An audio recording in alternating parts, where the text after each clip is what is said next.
এই যে নবাবজা তারা খাবার নষ্ট করছো, ওই বাবার জমিদারি নাকি এটা? আপনাকে তো বললাম আমরা খাবার খাবো না, আপনি দয়া করে নিয়ে যান প্লিজ। আমিও তো আগে বলেছি এখানে এই খাবারই জুটবে, কেউ বাড়ি থেকে ডাল তরকারি গরম গরম নিয়ে আসবে না, বুঝেছো? আমি ওনাদের জন্য খাবার এনেছি।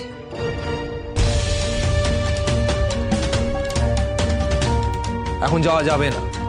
স্যার স্যার প্লিজ, আমি খাবারটা দিয়ে চলে আসবে, একটু অ্যালাউ করুন না স্যার প্লিজ।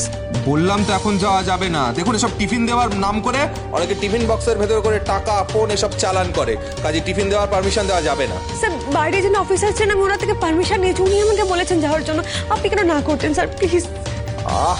এত কথা বাড়াচ্ছেন কেন বলুন তো আপনি? বলছি তো বাড়ির খাবার দেওয়া যাবে না, এটা লক আপ, এখানে এই খাবারই খেতে হবে। আর যদি না খেতে পারে তাহলে খালি পেটে গামছা বেঁধে চুপচাপ শুয়ে পড়বে, এটাই নিয়ম। স্যার আমি হাত জোড় করতে স্যার। তা আপনি যে ওনাকে এত নিয়ম শেখাচ্ছেন, থানার নিয়মগুলো আপনার মনে আছে তো? আমি ওনাকে পারমিশন দেওয়ার পরেও ওনাকে আটকাবার অধিকার আপনাকে কে দিয়েছে? না মানে স্যার এই টিফিন বক্সে করে খাবারের জায়গায় অনেক সময় টাকা মোবাইল এসব চালান দেয়, তো তাই। তো সেটা যাতে না হয় তা দেখার ডিউটি আপনার। তাহলে আপনি ওনাকে খাবার দিতে অ্যালাউ করছেন না কেন? Sorry sir. আমি আপনাকে পারমিশন দিচ্ছি, যান গিয়ে খাবারটা দিয়ে আসুন। আর আপনি কিছুক্ষণ কথাও বলতে পারেন, তবে not more than 20 minutes. Thank you sir. তুমি চলো আমার সাথে।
কি রেস্টুরেন্ট থেকে আমাকে এসব পাঠিয়েছে কেন? আমি তো অন্য কিছু অর্ডার করেছিলাম। হ্যাঁ, কাঁচা পেঁয়াজ, আলু,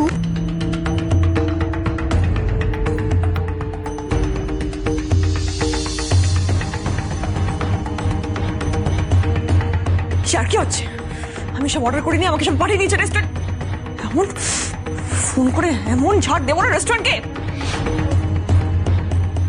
ফোনটা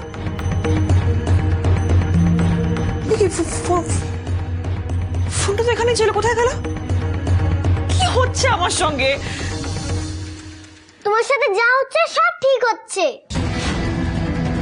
তুমি আমাদের না খাইয়ে রাখতে চেয়েছিলে না, এবার দেখো। আর আমরা তোমাকে আজকে কিচ্ছু খেতে দেবো না, আর এই ফোনটা আমরা কিছুতেই ফেরত দেবো না। অসভ্য দুটো বাচ্চা, হ্যাঁ? আর ওই সঙ্গে থেকে সব অসভ্যতা বেশি গেছে। চুপচাপ ফোনটা ফেরত দিয়ে দাও, নইলে কিন্তু। নইলে কি করবে তুমি? আরো মামনি, আমার পাপাই কার্ড দিয়ে তুমি রেস্টুরেন্টের খাবার খাবে আর পিপিন ডালিন দাদি না খেয়ে থাকবে। খুব মজা না? তোমাদের এবার মজা দেখাচ্ছি আমি, দাঁড়াও। মজা তো এবার আমরা তোমায় দেখাবো রিধিমা বৌদি। কি করবে তোমরা, কি করবে? দুটো গেড়ে মিলে আমার কি বিগড়াবে? হ্যাঁ, কার্ড আর ফোন আমিই নেবো। এই দাও দাও বলছি। আও আও, পারলে না আমাদের থেকে। আও, এই তো ফোন আও।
আপনি খেয়েছেন?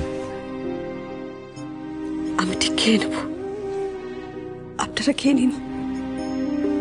তুই এখনো খাসনি কেন দিদিয়া?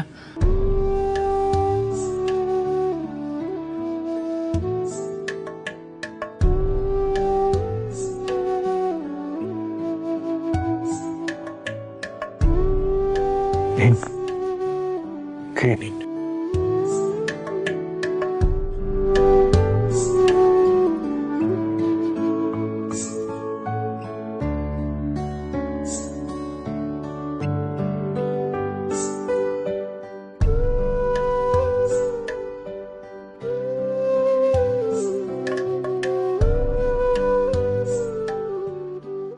যেতে পারে না, যেতে পারে না। ফোনটা ফোনটা দে, ফোনটা।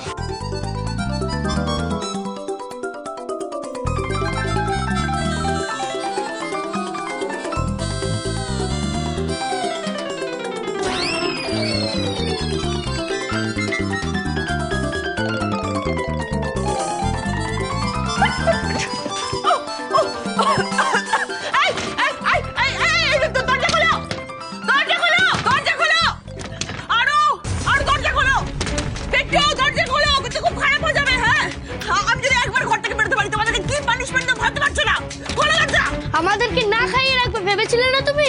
এবার তুমি নিজেই না খেয়ে থাকো। আমরা তো এবার আরোহী দিদির হাতে স্বাদিষ্ট রান্না খাবো, আর তোমাকে এইভাবেই রোজ জব্দ করব। আমাকে মাম্মাম শিখিয়েছিল যে দুষ্ট লোকেদের নিজের হাতেই পানিশ করতে হয়, গড আমাদের দিয়ে শাস্তি দেওয়ায়। এবার আমরা তোমাকে শাস্তি দেব, এমন পানিশমেন্ট দেব না যে তুমি এখান থেকে নিজেই পালিয়ে যাবে। And that's my promise. এই বাচ্চাগুলোকে দিয়ে তুমি যতই আমাকে ইরিটেট করার চেষ্টা করো না কেন আরোহী, এইবার কিন্তু রিধিমা সবকিছুর জন্য প্রস্তুত হয়ে এসেছে। তাই তোমাকে ধ্বংস এক রাত কেন, প্রত্যেক দিন আমি না খেয়ে থাকতে রাজি। আমি খাবো না রে দিদিয়া, আমার ভালো লাগছে না। এরকম করিস না ভাই, সকাল থেকে তো কিচ্ছু খাসনি, একটু খেয়ে নে। না দিদিয়া, তুফান, এরকম করলে কি করে হবে বল? এখন তো আমাদের লড়াই করার সময় ভাই। তোমার মানুষের জীবনে বিপদ যে কোনো সময় যে কোনো ভাবে আসতে পারে, তার মানে তো এই নয় যে বিপদের সময় তুই মাথা নত করে নিবি। আমাদেরকে শক্ত থাকতে হবে ভাই। টুবান, এত টেনশন করছো কেন? সবাই তো আছে তোমার পাশে, সব ঠিক হয়ে যাবে টুবান, একটু ভরসা রাখো। আর দেখো, আমরা তো জানি যে আমরা কোনো অন্যায় করিনি, অকারণে ঈশ্বর আমাদের শাস্তি পেতে দেবেন না। দেখ তুফান, সত্যিটা একদিন সামনে আসবেই। আর তুই যখন কোনো অন্যায় করিসনি, বিনা দোষে তোকে আমি শাস্তি পেতে দেবো না ভাই। অন্যায় তো আমি করেছি দিদি, আর তার জন্যই তো আমি এখন শাস্তি ভোগ করছি।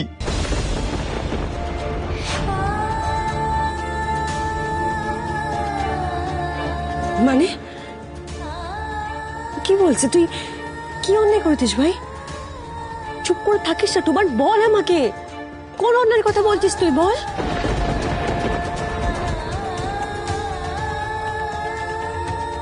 তুফান, তোকে আমার দিব্যি,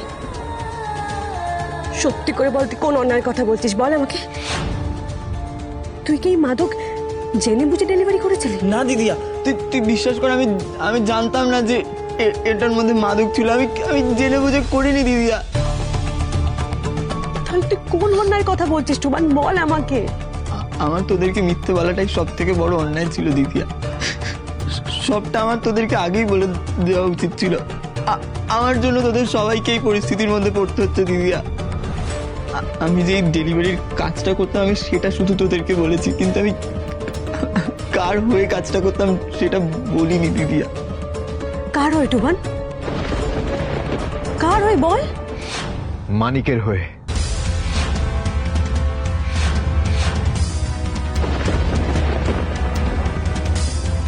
তুই মানিকের হয়ে কাজ করেছিস তুফান? হ্যাঁ দিদিয়া। কেন? এবারে ভাইফোঁটা তোকে আমি আর তিতলি ভেবেছিলাম একটা ঘড়ি কিনে দেবো দিদিয়া। আর সেই সময় আমাদের কাছে অত টাকাও ছিল না। আর ঠিক সেই সময় মানিকদা আমাকে বলেছিল এই ওষুধটা ডেলিভারি করলে টাকা দেবে।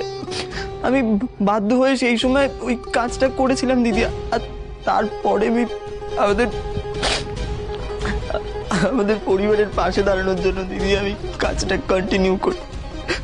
এই লাস্ট দিন যেদিনকার আমি এই ডেলিভারিটা দিতে যাচ্ছিলাম সেদিনকার মানিকদা আমাকে অনেক তাড়া দিচ্ছিল দিদিয়া ডেলিভারিটা দেওয়ার জন্য, কিন্তু আমি যখন এখানে এসে মানিকদাকে ফোন করলাম মানিকদা আমার ফোনটা ধরেনি দিদিয়া। তুই বিশ্বাস কর দিদিয়া, আমি বুঝতে পারিনি মানিকদা আমাকে দিয়ে এই মাদক দ্রব্যটা পাচার করাচ্ছিল। তোর কি মাথা খারাপ হয়ে গেছে? হ্যাঁ, তুই মানিকেরও ডেলিভারি করছিস, তুই এই কথাটা আমাকে এতদিন পর বলছিস? তোকে তো আমি বারণ করেছিলাম কাজ করার জন্য। তুই জানতিস যে মানিকের সাথে আমাদের কিরকম সম্পর্ক, তারপর তুই মানিকের হয়ে। ওর কোনো দোষ নেই, এই পুরো প্ল্যানটা মানিকের। তুমান তো নিজের পরিবারের পাশে দাঁড়াতে চেয়েছিল, রোজগার করতে চেয়েছিল। আসলে মানিক কোনভাবে আগেই জানতে পেরেছিল যে সেদিন মানিকের সঙ্গে আপনার বিয়েটা হয়নি, আমার সঙ্গে আপনার বিয়ে হয়েছিল, ঠিক যেভাবে রিধিমা জেনেছিল। তাই একদিকে রিধিমা আমাকে আর আরেকদিকে মানিক তুমানকে ফাঁসিয়েছে। কিন্তু মিস্টার রয়চৌধুরী, ওরা বিষয়টা জানবে কিভাবে? বাড়ির কেউ মানে পিসিমণি, কাকাই, এরা তো কেউ বলবে না তাহলে? জানি না, আমি জানি না কার থেকে জেনেছে, কিভাবে জেনেছে। তবে আমি এতটুকু জানি যে এবার চারিদিকে আমাদের শত্রু ভর্তি, চারিদিক থেকে ওরা আমাদের আক্রমণ করবে, কিন্তু আমাদের প্রস্তুত থাকতে হবে। তা তো থাকবই, আর সেই সঙ্গে ওদের আমি পাল্টা আঘাতও করব। কিন্তু তার আগে কাল সকালে আপনাদের বেলটা আমায় করাতে হবে। তারপর ওই মানিক আর রিধিমাকে আমি উপযুক্ত শাস্তি দেব। আরোহীর পরিবারের দিকে হাত বাড়িয়ে ওরা যে কত বড় ভুল করেছে সেটা বোঝানোর সময় হয়ে গেছে। দরজা খোলো, আরো বিট্টু, দরজা খোলো। অনেক ক্রেডিট কার্ড আর আমার ফোনটা আমাকে এক্ষুনি ফিরিয়ে দাও, তাহলে কিন্তু পানিশমেন্ট দেবো না। আর যদি না দাও তাহলে কি করবে তুমি? আরো ভুলে যেও না আমি তোমার মা, আরোই তোমার কেউ নয়। তুমি আজকে আমার সঙ্গে এইভাবে মিসবিহেভ করছো। তুমিও তো মাম্মাম পিপিন সবার সাথে খারাপ বিহেভ করেছো। আমি কার সঙ্গে কেমন বিহেভ করছি সেটা তুমি বড় হয়ে ঠিক বুঝবে। আমি যা করছি তোমার ভালোর জন্য করছি। না, কখনো না। তুমি নিজের ভালো চাও, তুমি অন্য কারোর কথা ভাবতেও পারো না। তুমি একটা সেলফিশ। কে শেখাচ্ছে তোমাকে এসব? কে শেখাচ্ছে বলো? আরোহী তো। আরোহী দিদি কোনো বাজে বাজে কথা শেখায়নি, বরং আরোহী দিদি আচ্ছা সে সংস্কার দিয়েছে। এই তোমরা এখনো ওকে সাপোর্ট করছো তো? ভুলে যাও না ওর কাছে কিন্তু কিচ্ছু নেই। তোমরা আমার দলে যদি থাকো, তোমরা যেটা চাইবে আমি তোমাকে সেটা দেবো। আমাদের এসব চাই না, আমরা তোমার মতো লোভী না। হ্যাঁ, আর তোমাকেও আমরা এই ঘর থেকে বেরোতে দেবো না। আজকের জন্য এটাই তোমার পানিশমেন্ট। ঘরে বাচ্চা দুটো আমার লাইফ পুরো হেল করে দিয়েছে। নেহাত নিজের পেটের সন্তান, কষ্ট করে জন্ম দিয়েছি, নইলে দূরে কোনো স্টেশনে গিয়ে ছেড়ে আসতাম। সঙ্গে জুটেছি অসভ্য বদর ছেলেটা। দুটোকে নিয়ে আমি কি করি? করে সামলাই দুটোকে। কোনোভাবেই সামলাতে পারবে না। আজকে তো আমরা দরজা খুলবোই না। আর যদি বেশি চেঁচামেচি করো, বাড়ির সবাইকে রাখো, তাহলে বন্ধ করো। এসআই আরো 5টা বোতল আছে, আর এই 5টা বোতল তোমার ঘরে স্প্রে করে দেবো। হিরুকাকে বললে তোমার ঘরে জানলা ও বাইরে থেকে পেরেক লাগিয়ে সিল করে দেবো। ফির সুভাষ সাহেব এই ঘরে বসে থাকবে আর মশার স্প্রে শুকে কাটতে থাকবে। বন্ধ করো, বন্ধ করো, স্প্রে করো, বন্ধ করো। আমি আর চিৎকার করবো না, আমি কাউকে ডাকবো না। গুড। সারা রাত চুপচাপ থাকলে আমরা ভেবে দেখবো দরজা খোলা যায় কিনা। চলো বেবি চাচু, চলো। একবার কাল সকালটা আসুক, তারপরে বিচ্ছু দুটোকে কিভাবে শায়েস্তা করতে হয় আমিও দেখছি। উপরে বৌমনির ঘর থেকে দরজা ধাক্কানোর আওয়াজটা এলো না? চাই তো গিয়ে দেখে আসি।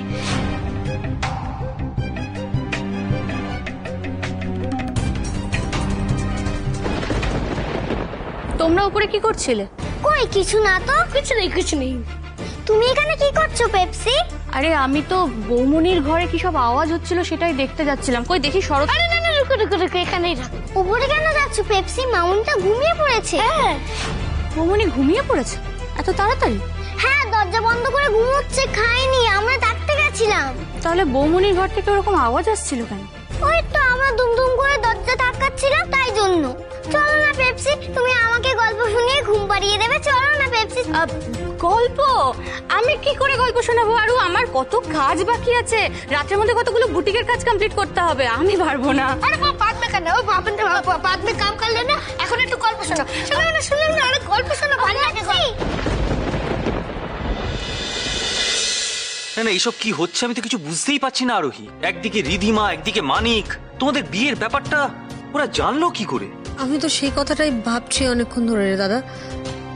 মানে বিয়ের সময় তো আমাদের বাড়ির লোক ছাড়া কেউ ছিল না এখানে, বাইরের লোকে খবর জানবে কি করে? আর পরিতোষ দ্বারা তো বলবেন না সে ব্যাপারে আমি নিশ্চিত।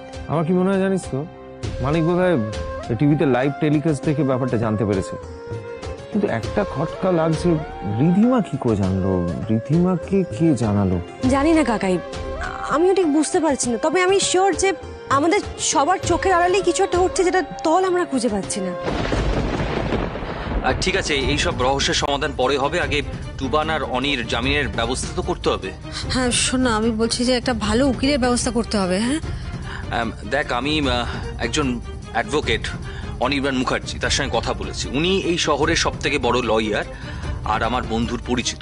তো ওনাকে আমি ক্লিয়ারলি ব্রিফ করেছি এই টুবান এবং অনির কেসটা নিয়ে। হ্যাঁ, আর উনি কালকে থানাতে যাবেন তোমার সঙ্গে ওদের জামিন দিতে। যাক বাবা, ভগবানের কৃপায় কিছু তো একটা উপায় পাওয়া গেল।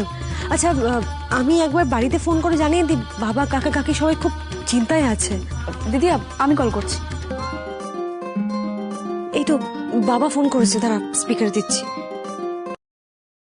হ্যালো আরোহী, আরে ওই ওই অনিরুদ্ধ আর তুফানের জামিন হলো? হ্যাঁ, ওদের কি বাড়িতে ফিরিয়ে আনতে পারলি মা? দেখ না, তোর কাকা কাকিকে সামলানো যাচ্ছে না, ওদের একটা খবর না পেলে জল অব্দি মুখে তুলবে না বলছে। বাবা বাবা শোনো শোনো শোনো, তুমি কাকা কাকিকে একটু সামলাও। আমাদের কথা হয়েছে, শহরের বড় উকিলের সাথে কথা হয়েছে। উনি আমাদের আশ্বস্ত করেছেন যে উনি মিস্টার রয় চৌধুরী আর টুবানের কেসটা নেবেন। আশা করছি কাল সকালের মধ্যে জামিনের ব্যবস্থা হয়ে যাবে। শোন না আরোহী, বলছি অনিরুদ্ধ আর টুবানকে পুলিশ ছেড়ে দেবে তো? ওদের কোনো ক্ষতি হবে না তো?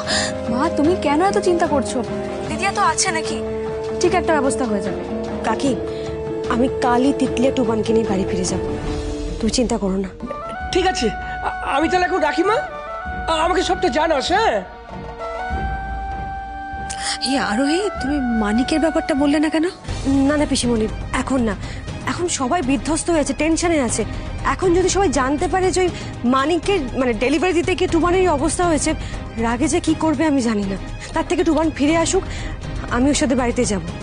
মানিকের উপযুক্ত ব্যবস্থা আমি করবো গিয়ে। পেপসি তো আমার ঘুম পাড়ানোর জায়গায় নিজেই ঘুমিয়ে পড়েছে। আরে আচ্ছাই হওয়া, তাহলে আর উপরে যেতে পারবে না। মাম্মা, বলো মা। পাপাই আর টুবান মামা কখন আসবে? চলে আসবে তো, আমি খাইয়ে দিয়ে এসেছি ওদেরকে, ওরা চলে আসবে মা, তুমি চিন্তা করো না।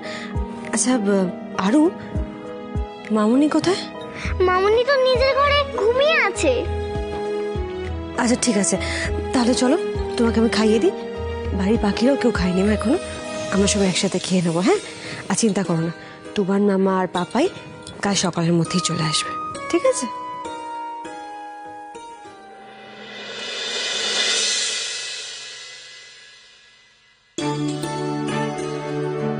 তুমি পাপাই আর টুবান মামার কথা ভাবছো মাম্মা? তুমি তো বললে কালকে পাপাই আর টুবান মামা তাড়াতাড়ি চলে আসবে। তাহলে তুমি এত চিন্তা করছো কেন মাম্মা? দেখবে পাপাই আর টুবান মামা চলে আসলে সব ভালো হবে। আর ওই মামুনি আমাদের কোনো ক্ষতি করতে পারবে না, আমরা করতেই দেব না। শুধু মামুনি কেন, এই বাড়ির ক্ষতি কেউ কখনো করতে পারবে না। আর যদি করার চেষ্টা করে তাহলে আমরা দুই আরোহী মিলে একদম ঢিসুম ঢিসুম করে তাদেরকে হারিয়ে দেবো, ঠিক আছে? তুমিও ঘুমিয়ে পড়ো মাম্মা। ঘুমাবো তো, তুমি ঘুমিয়ে যাও, তারপর আমি ঘুমিয়ে পড়বো।